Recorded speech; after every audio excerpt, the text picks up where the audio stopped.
Good afternoon. My name is Gabriela Graffinis. I'm a CACOR member, a board member, and the chair of the Values Committee. Human values, how we value our values, and values crisis, among other topics, have been on CACOR's agenda for many years, and specifically since 2015-16, when we started to organize workshops, panel discussions, and conversations on related topics. Many issues and great solutions have been discussed and proposed for the problematique within CACOR. However, to understand the nature of problematique, one needs to explore values perspectives in more detail. Today, I'm pleased to introduce to you a panel of three well-known CACOR members for this event. Ted Manning, our esteemed chair and geographer par excellence, Andrew Welsh, one of our valuable new board members who has much to contribute through his publications and research on the values crisis, and is promising to take us today through uncharted waters. And Ruben Nelson, he's a CACOR board member and a longtime intellectual contributor to diverse areas from civilization evolution and transformation, social policy, to future research and strategic foresight. The presentations will be approximately 10 to 15 minutes each, followed by questions and dialogue between panelists and attendees. Please use the chat for questions or comments and to participate in the conversation. So now, Ted would be the first one. Would you kindly start the session, please? Yes, certainly. So how are we set? Okay, I guess the objective of this session is to get us out of the specifics and into a broad assessment of whether or not there is a reasonable response to the notion of limits to growth, what it means now, and whether or not we can take a more systematic approach to solving the problem, or at the very least suggesting routes that will risk reduce our futures. This is based a lot on work that we've been doing for a long time on values, including a fair bit of it out of a well-being group we've been doing with the Voyageurs, with the Club of Rome and others. The whole idea is, can we change our attitude towards the future? The idea is, if we can understand what our core values are and understand immediately that they are not just growth and greed, we maybe can broaden the discussion to a more holistic approach and look at modeling the outcomes we want rather than simply extrapolating the worst trends that all of our scientists and other experts and economists show us are happening. We're focusing too much on the negative. It's now time we at least consider the possibility of a positive future, because that may, in fact, let us consider real action. So what got us here? Well, can we get there? The problem really is that growth and the denial of limits of it has been an obsession and brought into society. And a chap by the name of David Corton did a very good presentation for us a while back on the idea you can't eat money, and where we had really changed our entire value systems, and we'd been programming us to think only in terms of what it's worth. And if you start looking at the newspaper, what do you see? You see the Dow Jones rate, you see the GNP, you see very little in terms of the measures of what's happening socially, what's happening, in fact, to the environment we live in and the whole support system for us. And we are captives of our own assumptions. We will try to survive at all costs, and really, no matter what it hurts. I want more, I want it now. We are the problem. And why do we act this way? Well, certainly the sociology I have been doing for years, along with the geography, shows that we see what we are programmed to see and not very amenable to change. We have lost touch with nature and our whole support system that keeps us alive. And we also have lost touch with how we actually define and choose values and which ones a society is prepared to support. So the question for us in this session is, can we step back and examine our place in a larger system as part of an entire system, not just us as consumers in one corner? So where are we going? Well, we are a lot better at seeing what's going wrong, measuring what went wrong, measuring what is getting worse. And the big challenge for many of us is to try and identify positive solutions for an enhanced future and better global well-being, possibly just one community at a time. So the big question for my presentation is, can we in fact consider how to get to positivity? I've identified, and I know that Andrew will be referring back to them as well, the actual values that we have empirically identified in studies around the world of small communities, tourist destinations, little businesses. That's the real list of what most people seriously are interested in when they are polled, when we do participatory assessments. And what is not there is growth and greed, at least certainly not as important in that list as what they come up with when unprompted. So we really are in a situation where we have to change the paradigm, to try and change the metric, to try and change the conversation. And also the whole idea is to try and, again, reassess our assumptions regarding what are the paradigms and what is it that's given and what is it we don't get to challenge. Also to identify what are the successes. Here's a few from Canada, places where environments are sustained, places where the relationship between people and their ecosystems are more obvious, and places where maintaining the environment is part of our culture and in fact is a very important part of the support system for sustainability.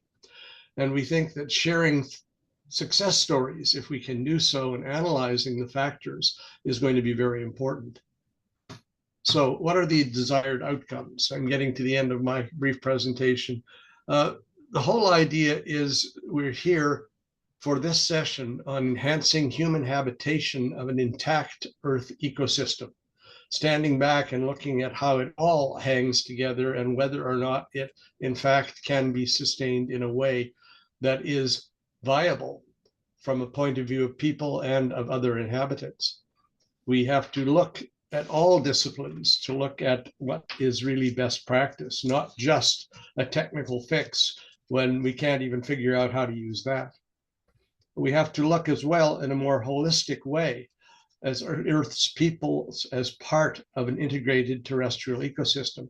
Surprisingly, the smaller the community, the more likely people are to realize that. And finally, to create a global network system ourselves where we can share what is learned in our country and in others as the basis for making changes that will in fact sustain all of those values that we think are most important. So thank you very much, and I will be happy to discuss with the others as we proceed. Gabriella, over to you. Thank you, Ted. Thanks very much. We'll take questions after all the three presentations will be given.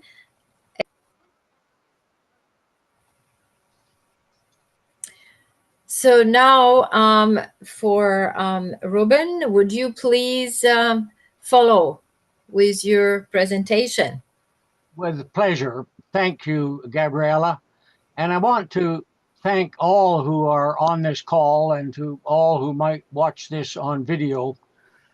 This conversation is important. It's, among other things, celebrating part of the celebration of CACOR's 50th anniversary. I'm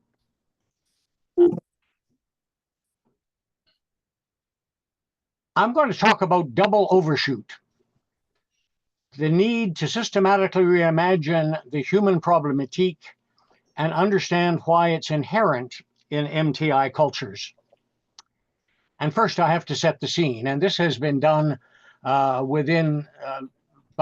Gabriella and by Ted. The mandate that Andrew and I were given was this question: can we bring a systems perspective to the problematique? And if we do, can it help? That was Ted's question, first question. And in a letter to Andrew and I, he said, can we apply a systems perspective to this, that is the problematique, which has been described as a polycrisis, and define possible strategic and impactful responses? Having been brought up in Calgary, my response is, you're darn tootin', it can. And my approach to this is not to make the case that applying systematic thought to the problematique would be helpful. It's to actually sketch a possible CACOR project. Now, there's no implication on what I'm saying that CACOR should undertake this project. If CACOR decides in its wisdom that this is not for it, that's fine. What I am saying is that this project does need to be undertaken, and that CACOR is a natural within Canada as one of the few institutions that could take it up. And what it would do is apply wise, systemic, integral, and reflexive consciousness to the problematique as it's now understood and to our actual condition.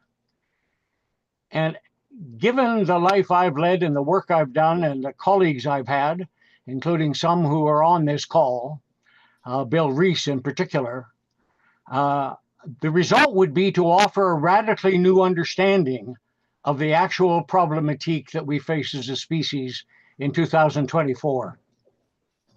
It would explain why the problematique, as now experienced, is inherent in MTI cultures. That is, if you have an MTI culture, you end up with the mess of messes that we now have. To explain why MTI cultures are blind to the actual problematique. That is why the problematique, as now commonly understood around the world, is in fact not adequate as a basis to diagnose it and respond to our troubles. Explain why we must transcend then our formation as MTI persons and cultures, and offer some reliable insights to persons, institutions, and communities regarding how to learn to do this. Offer a way to, quote, lead the MTI fly out of the Wittgensteinian fly bottle. Those of you who know my work at all know that I'm attracted to Wittgenstein's fly bottle metaphor. If you don't understand that and want to, ask me about it later. Most importantly, this might have the possibility of doing for CACOR what Limits to Growth did for CORE. If you think about it, you think of all the millions of people around the world who've heard of the Club of Rome. If you take away Limits to Growth, I'm suggesting the vast majority have never heard of the Club of Rome, that they've only heard of CORE because of Limits to Growth. And this has the potential to be a project like that, that is mind-changing. It may well be like Limits to Growth, that it is ignored. But we who are in CORE and CACOR understand that fundamentally it was a project that we should have been paying attention to. So the guiding insights are few, but really important. And the first is that our apprehension of reality shapes our responses to it. Or as the quote at the bottom, our perspective on the world determines how we behave in it. In medical terms, your diagnosis of the problem determines both your prognosis and your prescriptions for how you deal with it. And if the diagnosis is fundamentally inadequate, the chances of returning to health through the advice of your doctor with an inadequate diagnosis are pretty slim, and we all know that. General David Petraeus, who led the United Forces against Iraq when it tackled Iran, wrote a book last year called Conflict. that is extraordinary. It's not only 3 inches thick, so you can use it as a doorstop once you've read it. But in the introduction, he says leaders must be able to master 4 major tasks. And the first is that they need comprehensively to grasp the overall strategic situation in a conflict and craft the appropriate strategic response. In essence, to get the big ideas right. Now, as I read that, that's just another way of saying what I've already said. If your diagnosis is inappropriate, everything else that follows downstream isn't going to help you all that much. And my research suggests that modern techno-industrial cultures not just do not get the big ideas right, they cannot get them right. And the reason is in that the yellow that you see, that the first Enlightenment required us to be logical, empirical, rational, and critical. Those are still the things that we talk about in the academy today. But First Enlightenment science and the First Enlightenment did not and could not direct us to be reflexive. And so we're blind to that. And as Louise Penny said in her lovely book, The Kingdom of the Blind, nothing good ever came out of a blind spot. So this is the condition we actually face, as imagined by a colleague of mine, Bob Horn, who invented the concept of visual language. And each of these, it's not just that these are difficult issues and they interact with each other. Each of these things is itself a complex living mess of messes. That biological migrations in themselves are a living complex mess of messes. And of course, these things also interact with each other, which means that we who live in MTI cultures with mental maps that by definition are modern techno-industrial mental maps are finding increasingly that they cannot make reliable sense of the actual world that we're in. The city of Calgary, God bless it, and most other cities, when they're dealing with urban violence, hire more policemen. My God, it was a conversation 50 years ago in the environmental movement that end-of-pipe solutions don't work. And of course, we're still applying them.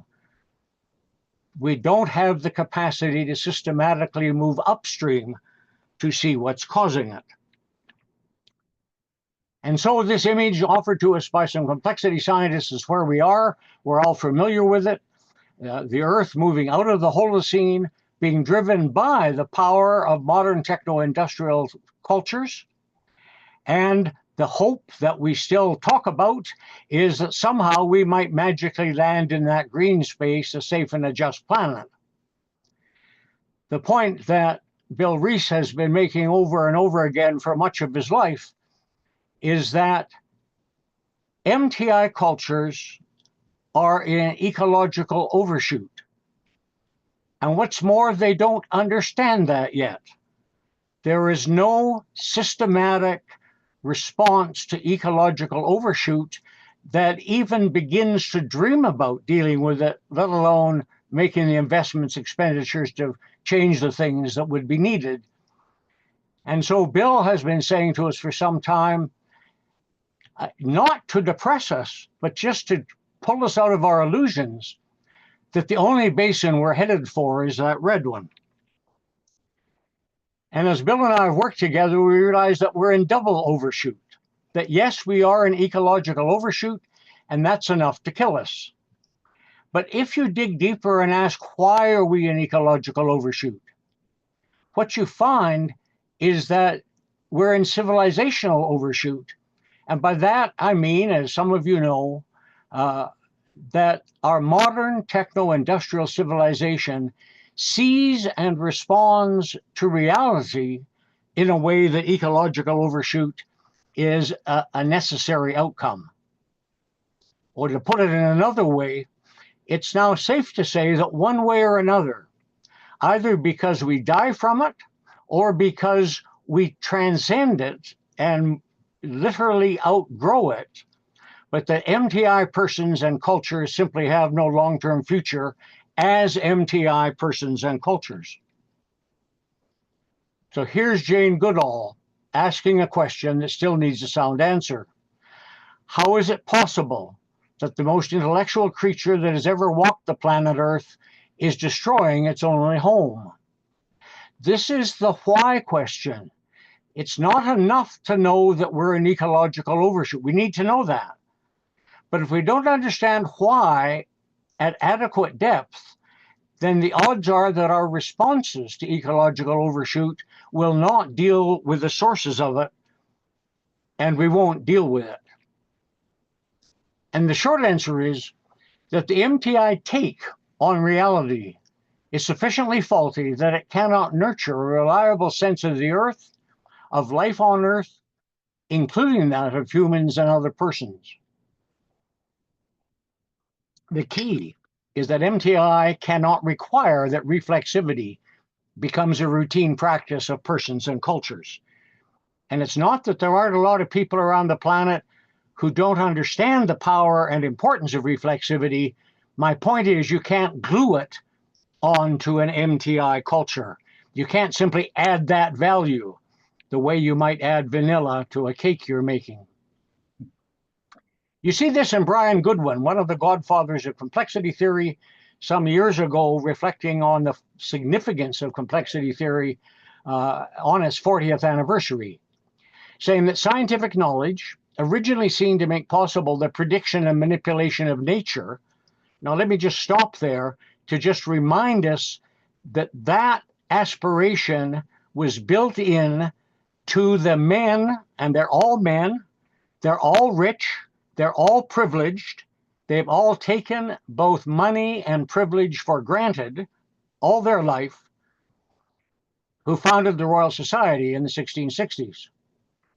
So that the first Enlightenment science, that well, has poison in it from its beginning.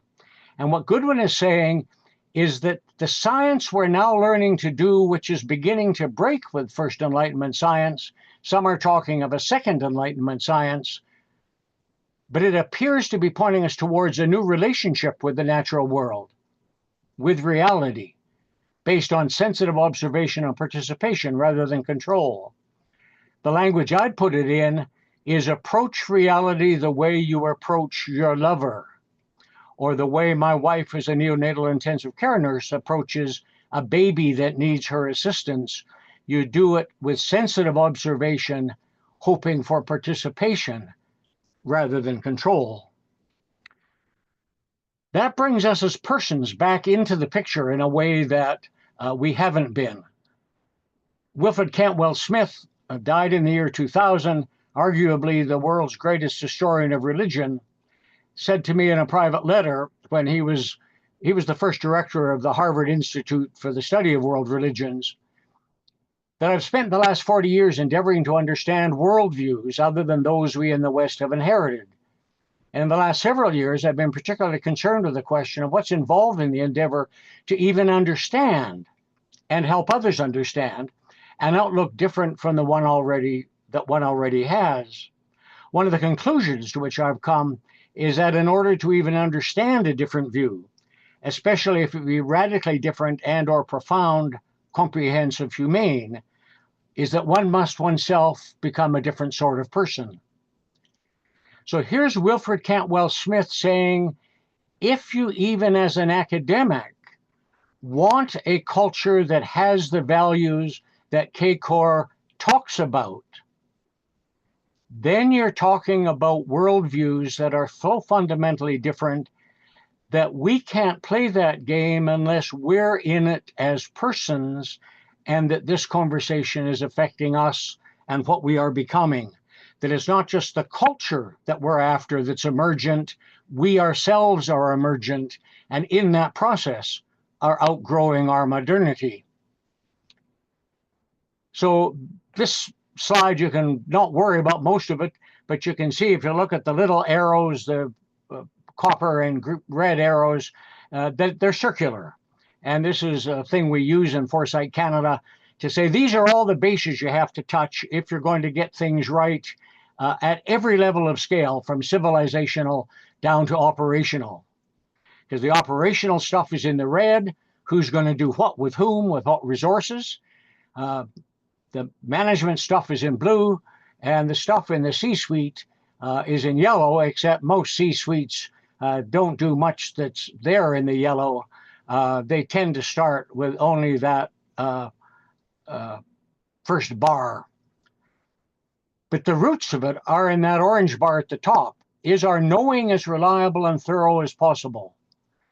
And what my research and a wide range of research is now saying is, no, that's not the case. The routine ways we in modern techno-industrial cultures know each other, know ourselves, know our cultures, know reality itself, the way we know the earth, is not either reliable enough or thorough enough to be the basis of a long-term future that's a good news story that Ted talks about.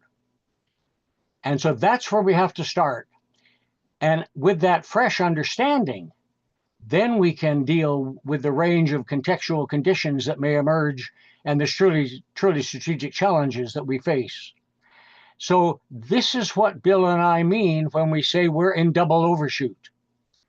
That we in modern cultures are, yes, in ecological overshoot, and it will kill us if we don't deal with it adequately.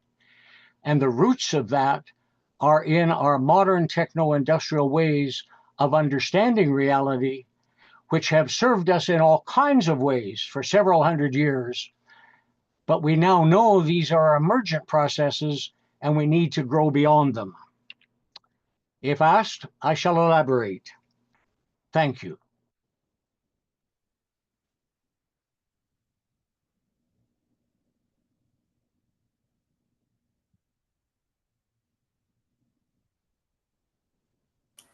Thank you very much, Ruben.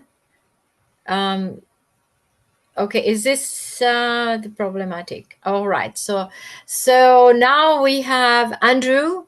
If you don't mind unmuting yourself, Andrew.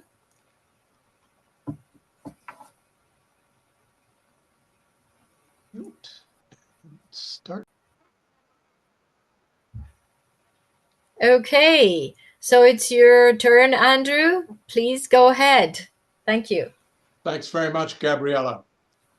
So again, Ted has asked us for a new systematic perspective on humanity's problematique, and actually also maybe a proposal on a possible new CACOR focus to give us some traction in about 10 minutes. Okay, so let's begin.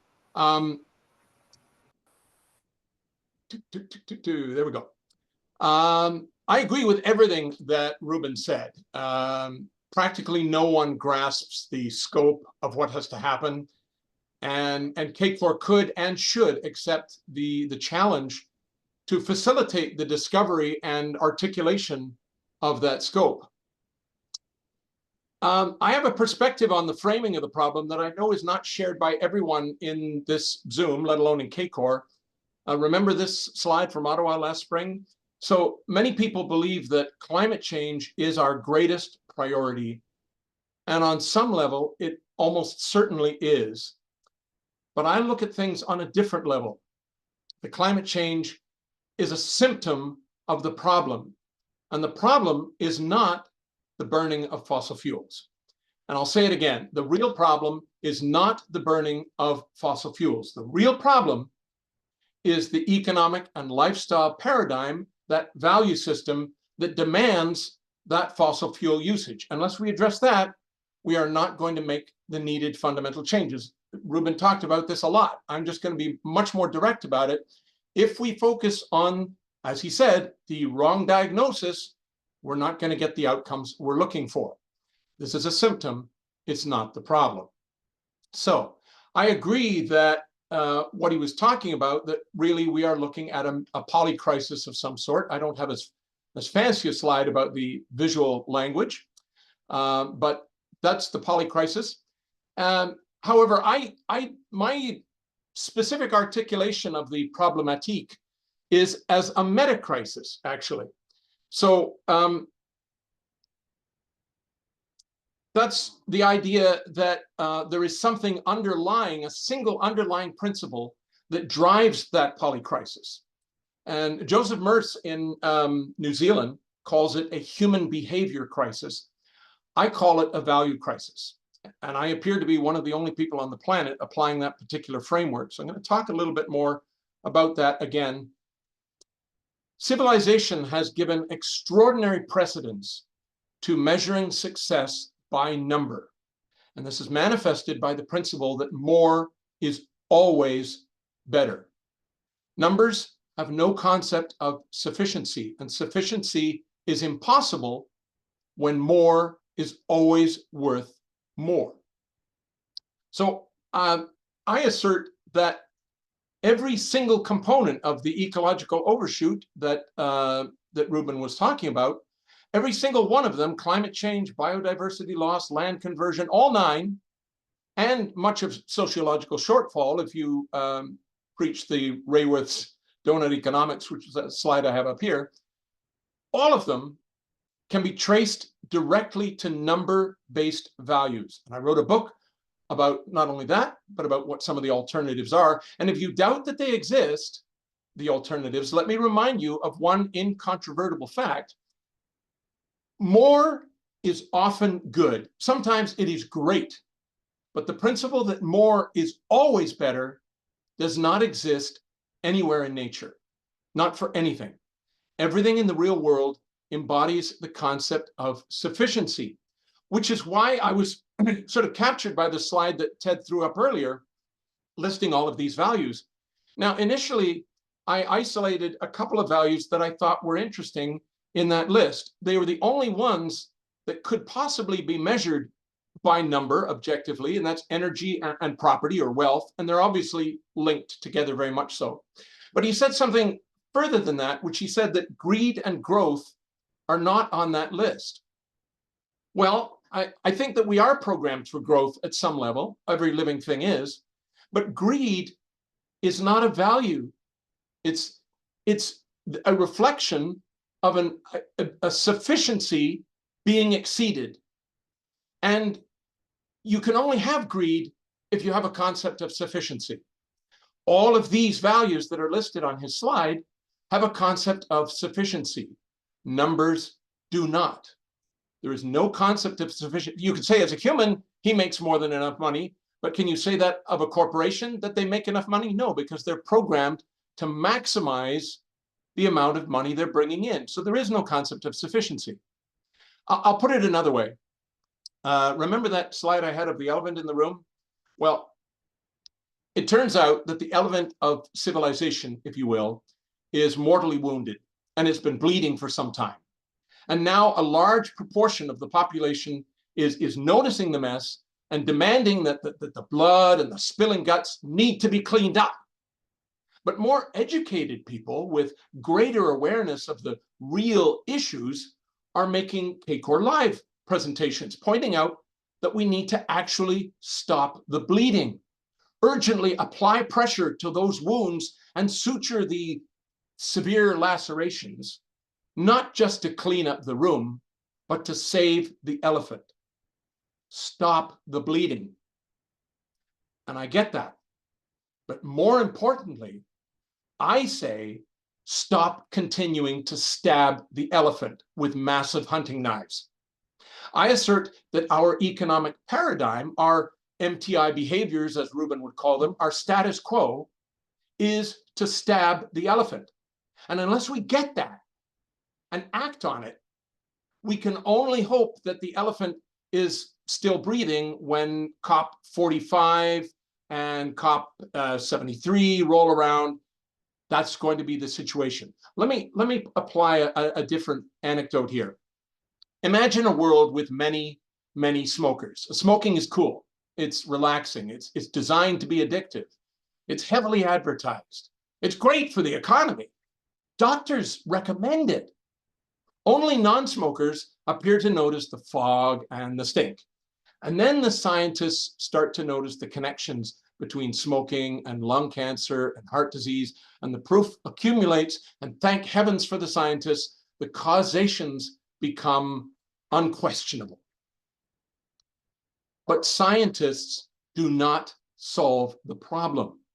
That requires a cultural shift, a change in laws and in advertising and in the portrayals of characters, in entertainment and values. In the 21st century, climate scientists have sounded the alarm, and thank God for that too. But they cannot solve the crisis. And if we are to drive solutions, CACOR has to move beyond the world of climate science, where everyone else is now. We want to be leaders, and we have to move into the world of ecological economics and behavioral scientists and value thinkers. So let me try and, Gabriella promised that I was going to move into new waters. Here's some new waters. Let me try and map this to show some linkages which are obvious in isolation, but so few people are attempting to map on a single slide. I'm going to attempt it. Here are some status quo requirements of human happiness. And what do those things require that we see listed there? Well, they require a bunch of things, but bottom line is all of them pretty much come down to money, and money comes from either having a job or having wealth. So what do jobs and wealth and the status quo require? Well, they require economic growth. And now we know where economic growth leads to, all right? We know that in our MTI culture, there is a direct chain of requirements from our happiness to extraction and consumerism, meaning ecological overshoot. So have a look at that. That's a map going from our happiness to ecological overshoot. I don't think you could argue with any of those linkages, but how often have we seen that relationship being looked at in a systematic way? So the temptation of the general public is to say, oh, we can't change this paradigm. There's no real motivation to effect change at the value system level, and we don't have the tools to do so. Oh, and the pushback would be far too great. And the negative impact, the negative impact would be far too great. And even if you solved all of that, there is not enough time. Well, I disagree. To begin with, practically no one that we know of is even looking for possible solutions of that magnitude and influence. Solutions that would require fundamental shifts in thinking. We haven't even explored that area. We haven't even touched it. And CACOR could be doing that, to be world leaders in that. We could be organizing a national symposium of thought leaders, not to address mopping up the blood, not to address applying pressure and bandages, but to explore how we as a society can stop systematically stabbing the elephant of civilization. So let's say we had that symposium. What ideas would be explored? I don't know. But I will unveil what I'm thinking about right now to show what might be possible, because if I'm going to throw it out there, I'm going to have an idea of something that is an example of what might be considered. So first, some caveats. I have no PhD in economics or renewable energy or behavioral psychology or meteorology or political science. On the other hand, the challenge, as I think Ruben was trying to convey, and perhaps Ted as well, is what is required is a holistic approach. And my superpower, if I have one, is that I have none of that training in reductionist thinking. Second caveat, I'm not here to sell this proposal, okay? Some of the ideas that I'm about to show you are mere days, if not hours old. And I share them as a little more than brainstorming at this point, as an example of how profound the scope has to be, to open your mind to how far out of the box we have to be, and to show you how much we don't actually know. So let's dive in and see what we can find here. I'm going to switch gears a bit, and we're going to look at poverty. Now, a key principle of the UN Sustainable Development Goals, and one that we as CACOR scientists rarely discuss, is poverty reduction. And here's a simple mapping of some effects of poverty. You'll notice it starts with lack of money at the bottom, and it leads to a whole bunch of conditions that end up causing both unhappiness in the poor and public expense for all of us. So pilot programs of universal basic income show that a universal basic income can sever some of these linkages. And so even that public expense one, that's the only one that's left, right? Social assistance to public expense. Even that one has been shown to be somewhat offset by the savings in other parts, because we take out crime and we take out lack of options as being as large a problem as they are if we solve them in other ways. So, of course, the other thing that that we look at when we return to my previous map of the status quo, this is what they're thinking about when they think about UBI applied to that map. They're looking at a very small sliver.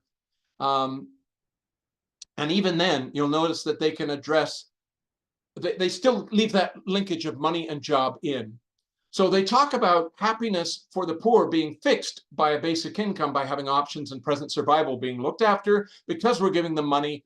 Oh, and by the way, they'll probably go on to find a job. So that normalizes that linkage still for the rest of us. But what if the UBI was available to everyone and considered for everyone, no questions asked? A universal guaranteed basic income, when implemented across the full spectrum of society, will be so much more impactful than the small slice shown here. And I'll show you what it might look like. There we go. We have now severed all of the connections, potentially, between happiness and ecological overshoot. Okay? So it's not just a financial transaction. It changes our perception of money and of time and of our life purpose. It's another evolution step. It's what Ruben might classify as a fourth form of civilization, potentially. Again, I have no guarantees of this, but we potentially change the prospects of civilization simply by severing the requirement of economic growth to happiness. And this is just one idea, using basic income to solve ecological overshoot. Nobody's exploring that. And basic income is not a fantasy in utopia. Governments around the world, including right here, are seriously debating bills on it right now in the Senate and in every municipality where people have gone in and introduced this idea. They're saying it's not under our mandate, but we're going to vote for it. So Canada is in fact a leader on this concept. So very briefly, a deep dive into one tiny idea. So I'll wrap up by this. CACOR should be hosting a national symposium to identify and discuss ideas related to the real problem. What I'm talking about might not be the answer, but I know that it represents the scope and level of change that's in the right ballpark. And why is nobody exploring these potential areas? This is something that CACOR is perfectly suited to. And I'll leave it there. Okay, that's great. Thank you very much, Andrew. A very interesting presentation and suggestions. I think a symposium sounds like a very good idea, symposium or whatever form, in exploring all these ideas that you presented. Sounds great. So it's a lot to unpack from the complexities from the presentations that we've heard. But I can see in the chat that people already started, attendees already started communicating. So let's get going. Conversation here. There is a lot of material. I will start with the first question, if you don't mind.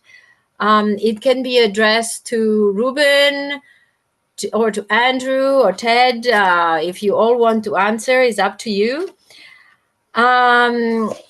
So what do we have to do to reclaim values, to create value for all? Does it mean we have to rediscover the sense of responsibility for the system? And if so, which system would be the most suitable to help us rebuild social capital? Ted, you were the first to speak. Why don't we start with you? I'm also thinking. We all Yeah. are. That's a really good question. Well, let's put it this way. I don't think. I put on the chat the notion that Julia Kim, who has spoken to us before, she's one of the directors of the Club of Rome. She's a Canadian living half her time in Bhutan, where what she has been working with is the government there to replace the whole notion of metrics. And they have essentially created something called gross national happiness. It is being used by the government and other people as the meter for anything that is in fact decided. It's not a country that is heavily capitalized, and it has another alternative. Does it work? It seems to be making a difference in their choices and which values are in fact reflected in the actual decisions being made by their people. That means, for example, that if somebody's going to propose a new industrial complex, the question is not how much money it will make or even how many people it will employ. Well, that's sort of involved. It's more a question of what is the impact on the net happiness of the people who actually reside there. Does it work? It has a little bit so far. It'll be a very interesting experiment to look at. What are the limits to growth? The limits are not necessarily therefore expressed in specific resources or numbers or anything else. They are expressed in aspirations, and they are trying to figure out what they really want. I hope they win. Thank you, Ted. Is it a cohesive civilization, a group, a country that has a culture that is cohesive, though? Well, quite frankly, that's why I focus on communities, because at that level, it is in a small island or a small community or a small destination that I work in the tourism thing. They have a degree of homogeneity. They actually can get together and talk about it. And therefore, they're not dependent totally on a metric established by the World Bank or established by another country or whatever. They are able to identify what they want. Then come the other people in saying, just a minute, that's not economic. Well, sorry, go away. My answer would take a different tack, if I may, and that is that we're talking about how do we adopt a value system change, and I think as Bill Reese was pointing out in the chat, predicaments don't have solutions; they have outcomes. No. And my particular philosophy on this, which I know, strikes a lot of nerves in CACOR, is that climate change could be our biggest asset. People will never change their value system voluntarily based on where we are now. The value system has to be, the rug has to be pulled out from under them. Their value system as it stands now has to fail. And climate change is the feedback that we have circumvented for so long from nature to say that this system isn't working. So when I talk about a symposium, it's not to create a solution, it's to create the mindset around the value system that has to follow when our predicament and its outcome have taken their course. That would be my answer. Ruben? I'm not sure if Ruben is prepared to answer this one. You give me a chance, I will. There you are. Go for it. Ruben, thank you. Okay. Go ahead. The way you pose the question, Gabriella, is loaded. If you're in a philosophy class, even in second or third year, professor would say, learn to ask questions that aren't so loaded. The answers you wanted are telegraphed in the question. And I'm not against the language that we now talk of as values language. I don't use it. I don't use it for good reasons. I find other ways of talking about those things, and so I don't need it. It's like today's cars don't need a carburetor. Um, but the way we now talk about values, as if somehow they are that we can replace a set of values within persons and a culture with another set of values in some kind of replacement way, I find is just not the way human beings work. It's not the way I understand human history or human sociology.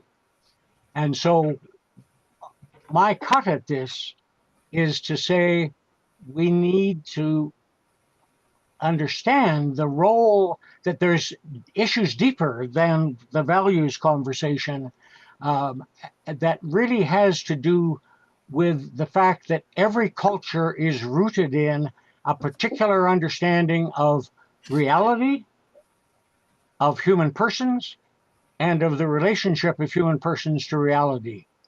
Those three things are at the core of every form of civilization, and they're not those things, the understanding of those things, the understanding of reality, the understanding of persons, and the relationship of persons to reality. The values of a culture are then implied by those things. These are the source of values. And so I don't, I will come to your question after we've done some of the kind of work that I was suggesting we have to do first. Thank you. Well, thank you. Thank you all. There are a lot of questions and a lot of dialogue there. I'm going to start with Claude Butner. If you don't mind unmuting, and followed by Anitra. Actually, it's just a very short comment. I just saw something posted 12 days ago by Peter Carter, very esteemed climate scientist, and I put that link in the chat. And so basically, his the last minute of his 25-minute presentation kind of tells the story. That's why I put the link that way. But the entire thing is worth looking at the details. He basically says that there is no indication that anything is being done on the climate catastrophe indicators. There's no indication anywhere that we are going to avoid a planetary catastrophe. And so I could just stop there and let people comment on that, because that puts into perspective what we should be doing. And perhaps what we should be doing is more finding meaning in what's left for ourselves, our children, and especially our grandchildren, who probably won't live, they won't see a very pleasant future. Thank you, Claude. Can we just have some quick answers? Who wants to answer? Ted? I'd like to take it on first, because I'm running this international indicators stuff. A quick answers, right? Because we have a lot of questions. Yeah, okay, well, I had a half-assed one, now it's longer. The fact is that you can't deal with anything you can't see. And that's why we set up an international set of indicators to help people see things. They don't necessarily give them all the same value, but if they don't have them at all, they are blind. So coming back to this, part of the biggest arguments we have internationally and nationally is between people who have fixated on a different indicator and not necessarily used very well to identify resolutions or responses that are effective. Okay, thanks, Ted. Andrew or Ruben? I agree, it's going to get ugly. All right. Then we'll go to the next question. Sorry? You asked me. Okay. If you, so just speak less, listen more. Thank you. Claude, the statement you made, I think, is extraordinarily important. It maps on to the assertion that we are in ecological overshoot and civilizational overshoot and do not understand it. Yeah. Therefore, the billions, trillions that we're spending in response to whatever crisis that we're responding to will net out, as you suggest, at this point, that the future is one in which modern techno-industrial societies increasingly disintegrate under our feet. That's already happening, as measured, for example, by wait times in emergency rooms, by the availability even of COVID vaccines this fall compared to 3 years ago.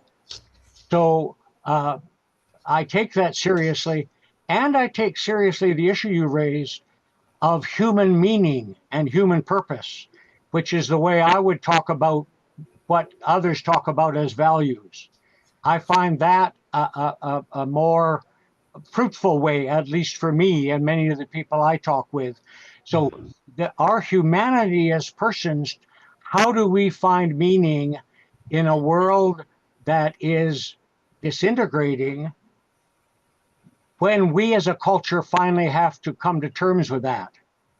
That's not a question that any modern culture is equipped at all to cope with, which is why you see people who are feeling the ground under their feet become shaky, being willing to tie themselves to people who are outrageously ill-educated, as Donald Trump and the Premier of Alberta.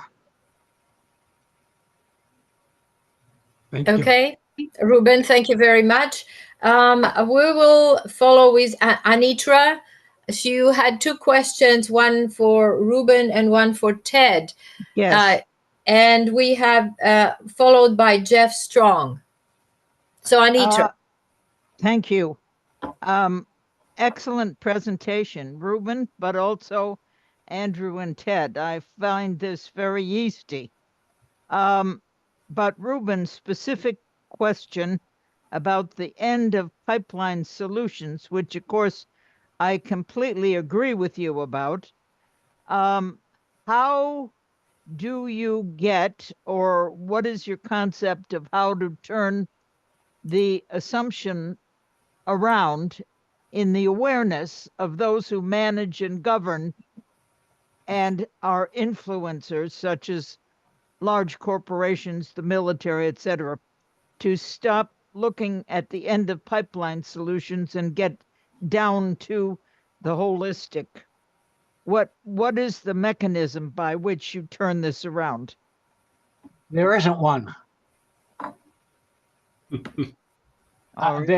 It's like asking, what's the mechanism for growing a child who has a good character? There's no mechanism.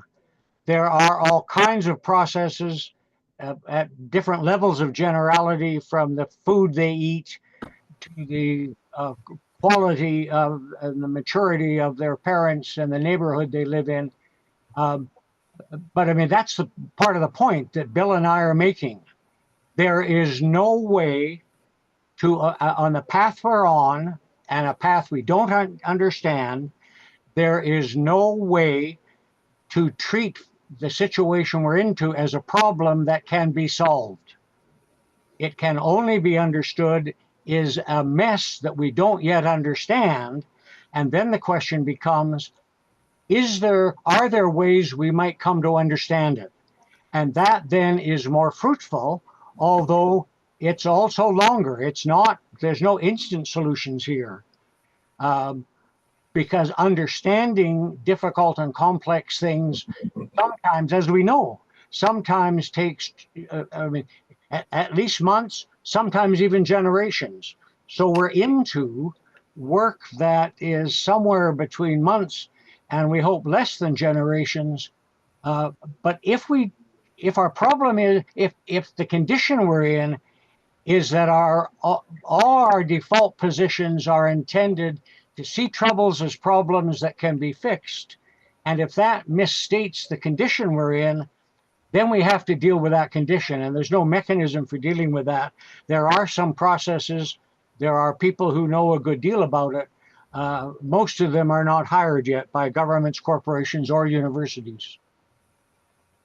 And Thank just you. stopping putting crud into the environment now make any difference whatsoever? I mean, we're talking about end of pipe solutions, but if we don't pour it into the pipe in the first place, doesn't matter how big a cap you put on the end of the pipe, if you're still pouring the crap into the business end, it really does not make any difference. And so can we in fact use mechanisms at a government level to stop people doing the really stupid stuff? Of course we can. I mean, that's my response. I'm not saying there's nothing to be done. Mm-hmm. I'm saying that we need to come to understand that the situation that we're headed for is it's a, if you want to look at the end state of this, take a look at Gaza. Mm-hmm. And understand that there's all kinds of things we can do now, but as was suggested, some of them are, how do we help change the tone of our culture so that kindness right now and it simply becomes more routine, because that's going to be critical. Most people at the moment can't stand the notion that somehow their children aren't going to have a better, their children and grandchildren aren't going to have a better life than they had, that we have passed peak modernity. And Sorry. Are we, Anitra, Yeah, are so you okay with the answers? second, yes, thank you. Okay. The second part, the second part was Ted had an excellent presentation, but I think it would be helpful to find out holistically how he would integrate restoration of nature and regeneration of nature into his overview. Very fast. I wrote something in the column anyway on this. Nature will regenerate itself, has for millennia until we overdid it.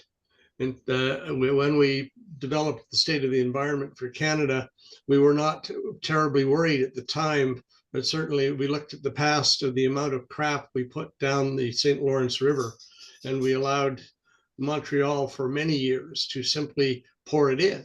Why would it be a problem? Because they'd been doing it for centuries, but that was back when there were 300 people living at that point on the river, not 300,000 or 3 million.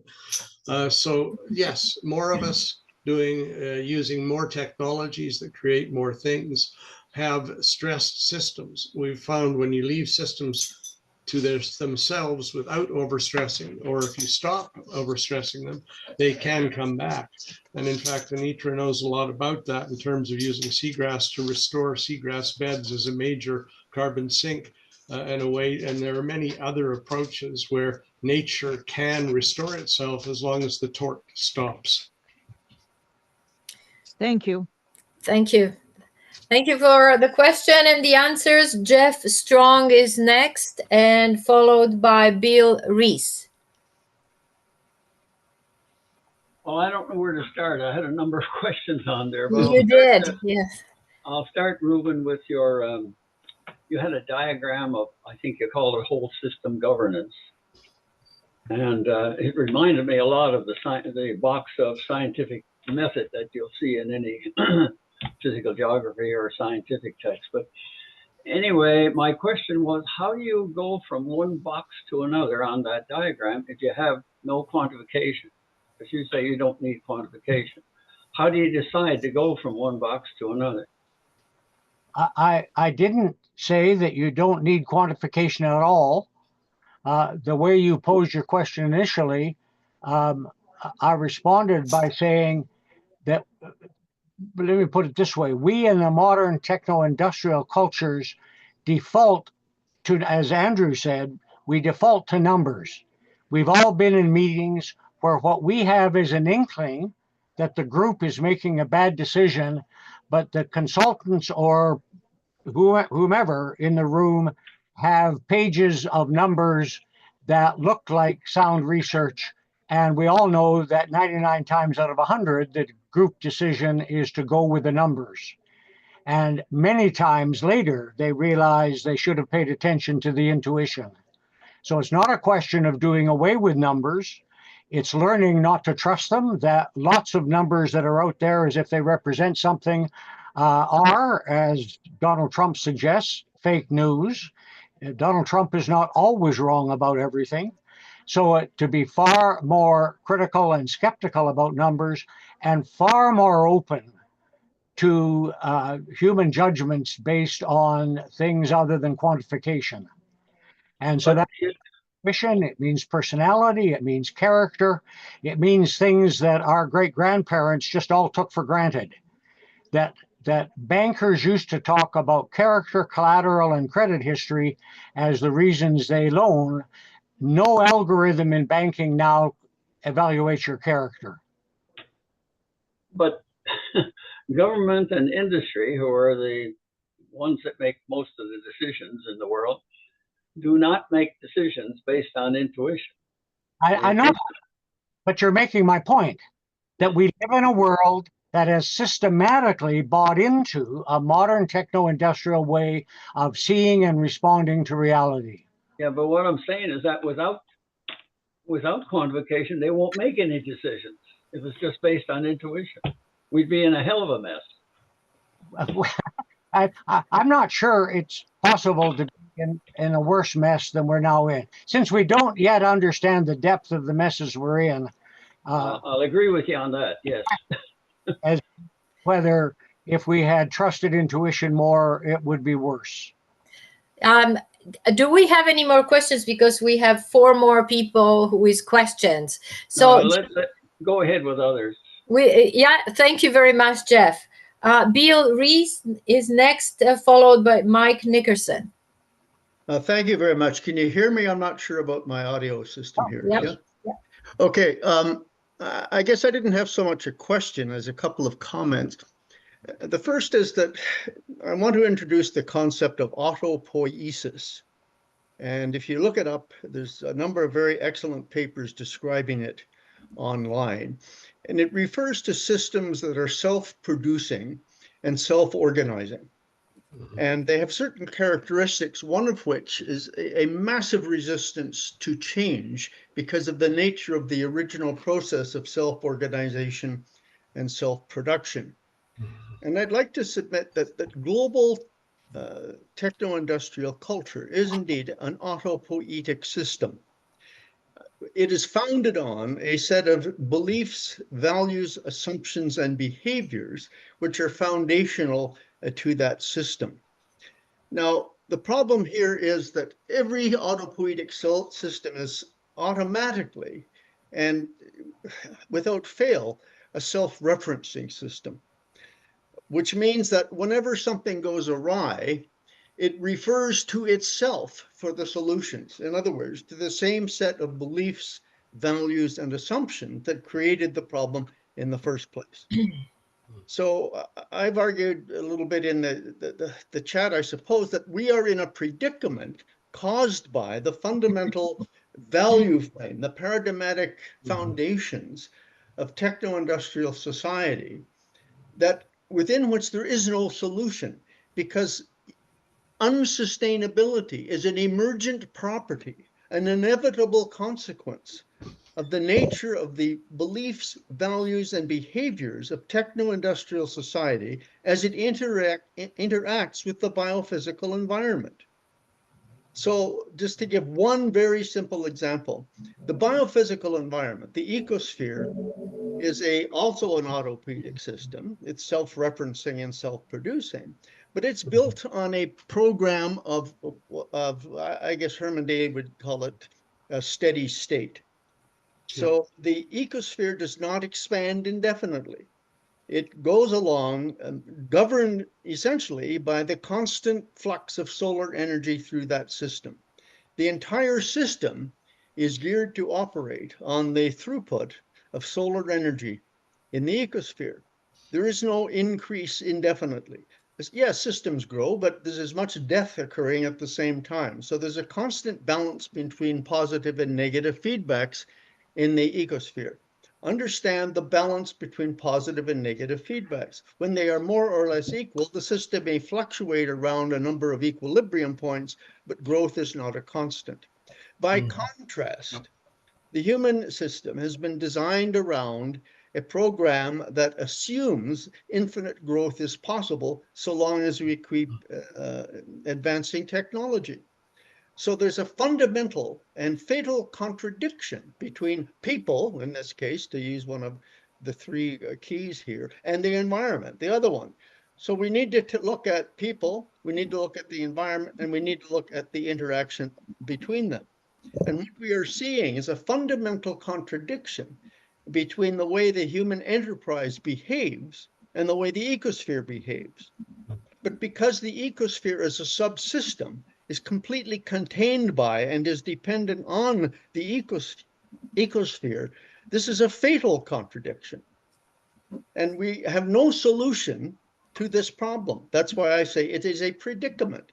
At least there is no solution to be found within the beliefs, values, assumptions, and behavior of the system that is creating the problem. So the more we look for ways to solve the problem from within the paradigm, the less successful we will be.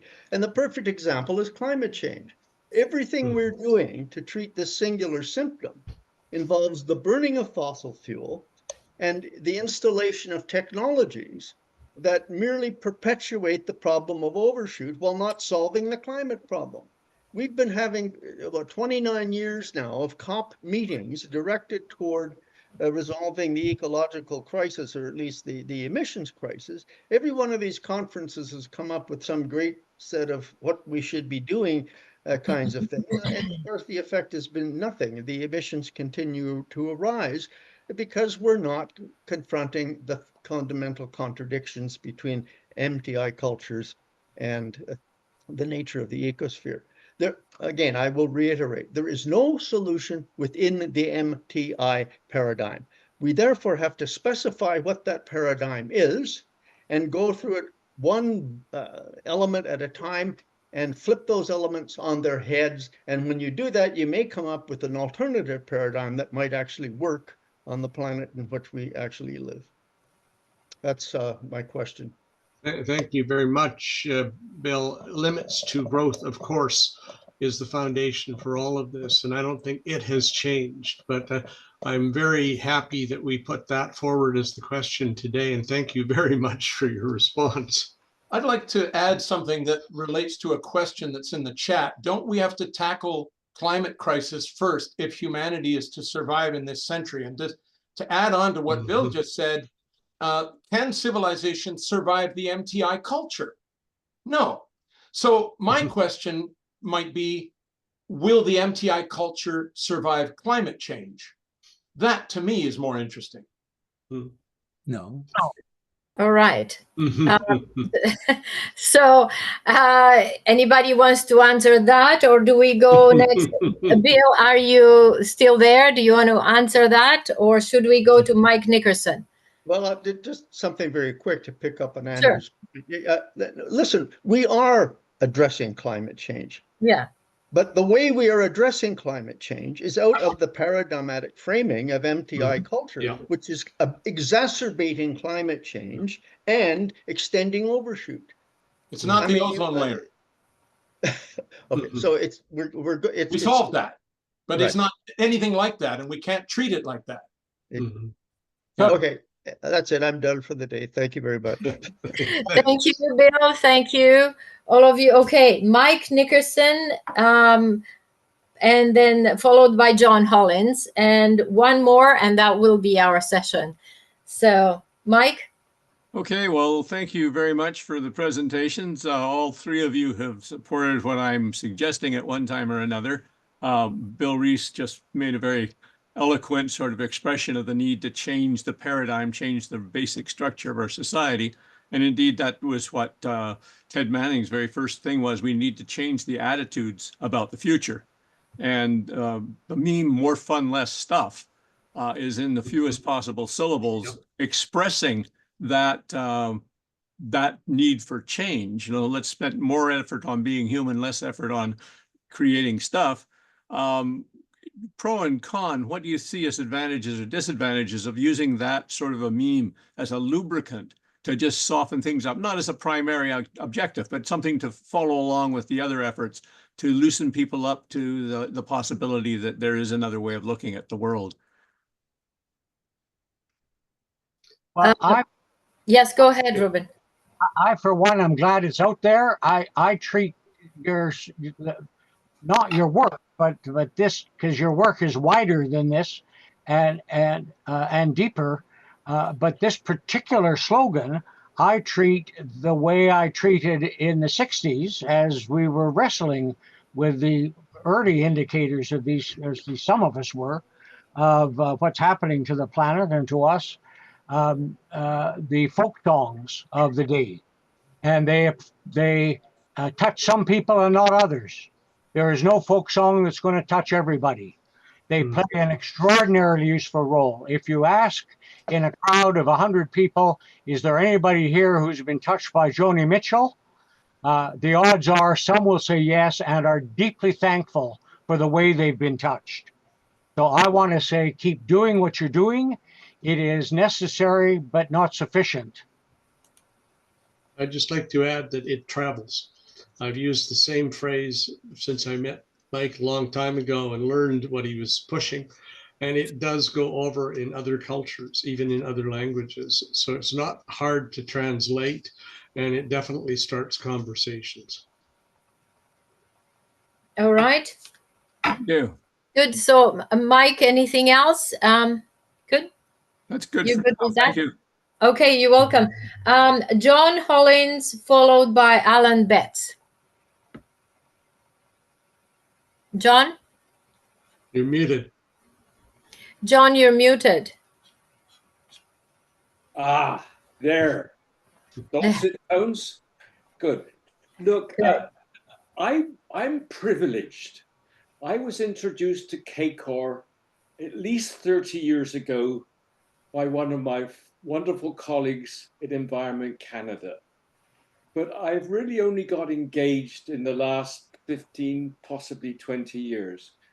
Today's session is a very straightforward demonstration of the richness, the wonder, the people, the ideas, and the conversations that are possible.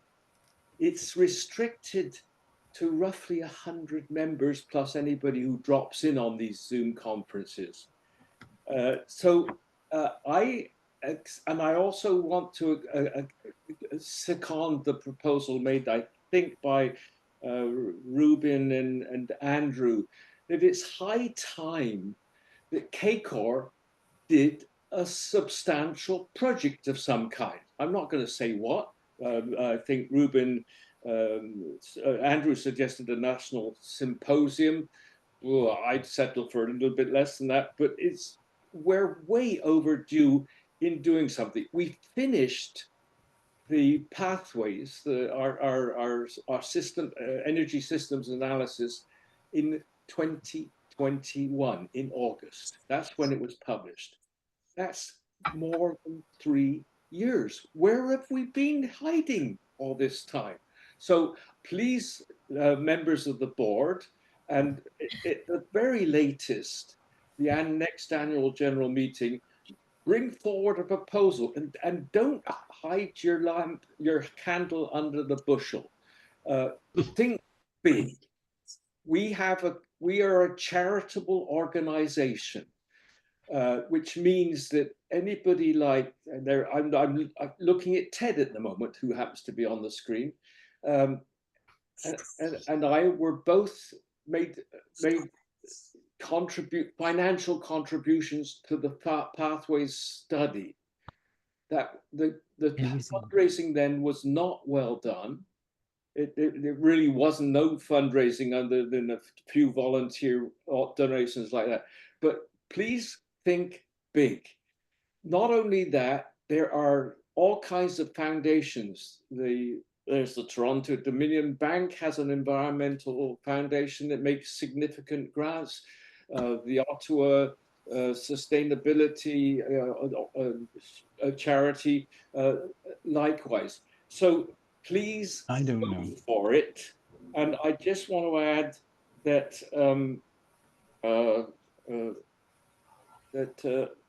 gosh, I've lost my thoughts. So look, I'll leave it at that because this has been such a wonderful, Am I on? rich hour and a half. Thank you very much.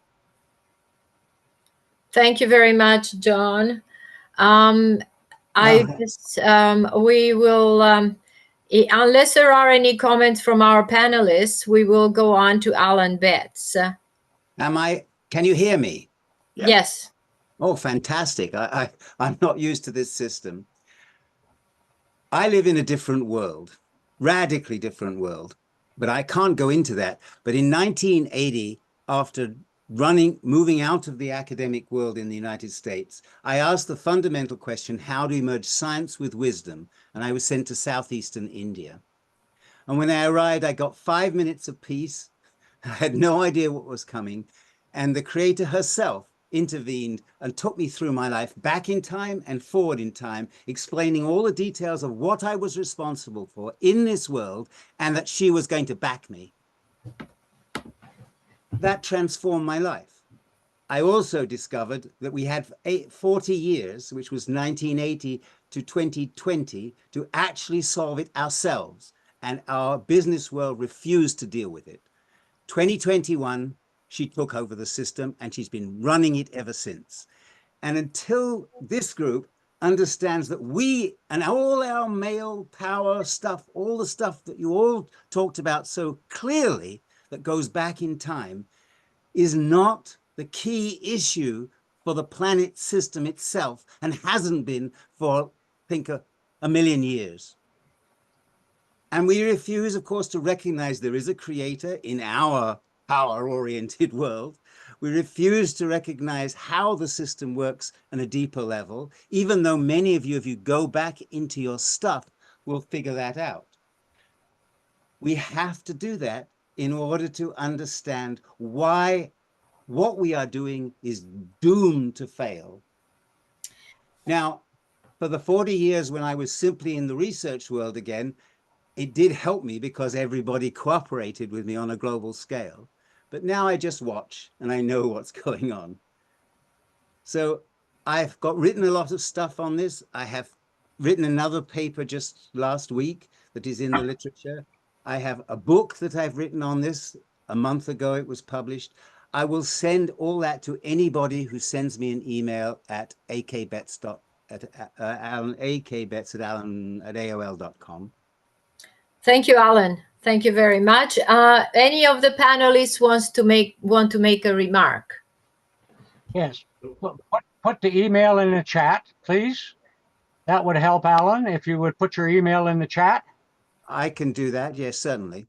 That would help. And I want to say that this conversation needs in it people with your background and your voice. One of the things that inhibits our present modern culture from being as creative as it claims to be are simply the limitations that we have put on our own imaginations as to what kinds of conversations are fit conversations for serious issues and what kinds of things are for consenting adults behind closed doors.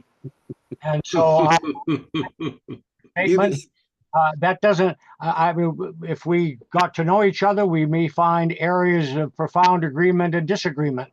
I would look forward to that.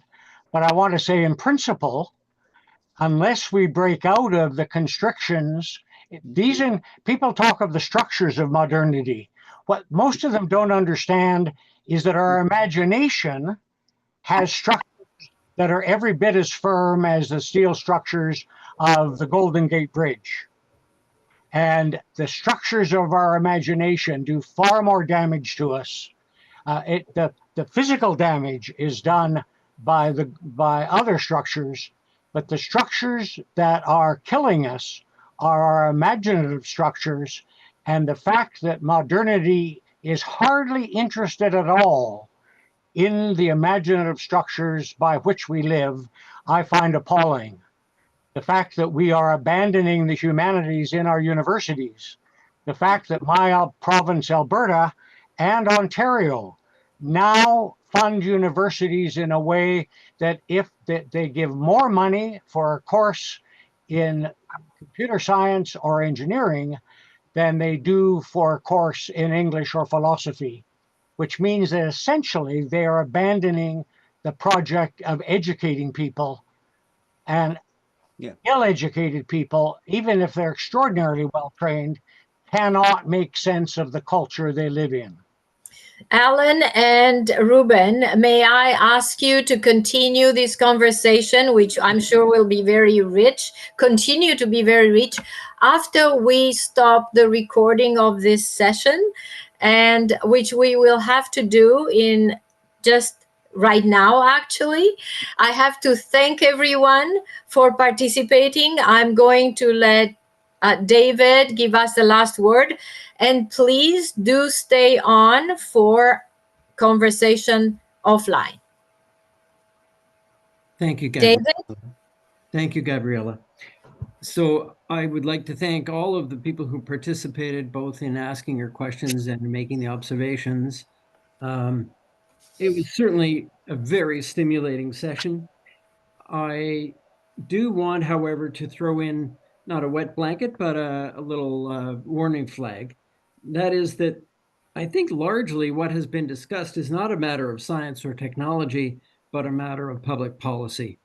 And that takes us into new realms that we have recently not often explored. I'd like to thank everybody who has participated today, even if you didn't get a question in or a comment. I hope you will share this with your friends and family. We welcome new people who might want to share in our activities. You're welcome to look at our website and to subscribe to our YouTube channel, where we have well over 200 of these recorded sessions on everything from soup to nuts, and obviously including public policy. I hope we'll all see you again.